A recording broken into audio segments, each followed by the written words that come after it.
This little mummy is incredibly hardworking. When its owner mentioned cooking, it immediately ran over and grabbed a knife. 何してんのはい、みーくんの包丁。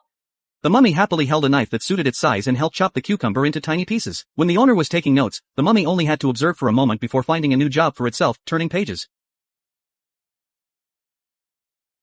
But Guy told it very seriously not to wrinkle the notebook. どうしたの？みーくんも本めくりたいの？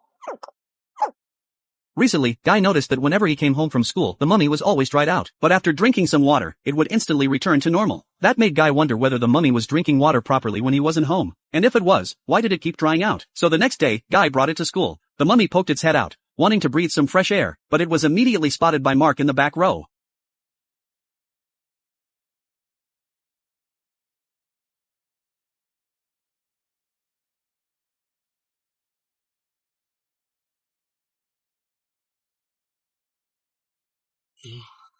After class, Guy took the mummy somewhere quiet. He made an agreement with it. Whenever people were around, it had to pretend to be just a doll. The mummy held Guy's hands with both of its tiny hands.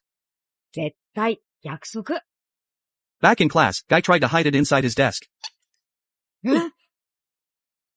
今、くしゃみ？ But the classmate behind him noticed something. It was her first time seeing a sneezing doll. Guy quickly explained that he was the one sneezing and even coughed twice to make it believable. But Anna already had her eyes on the mummy. The cute mummy doll was squishy and bouncy. Guy felt that if this continued, the secret would be exposed. So he hurriedly said he'd make one for Anna. Guy rushed to the activity room and used bandages to sew several dolls. The real mummy curiously stared at the dolls that looked just like it. But before they were done, Anna ran over excitedly. Seeing the 4 mummy dolls, she casually picked one and left. Only then did Guy realize the real mummy was gone. At that moment, the mummy was already in Anna's hands.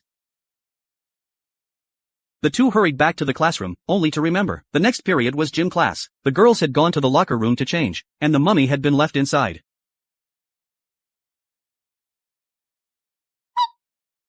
Then the mummy suddenly spotted a small hole in the corner.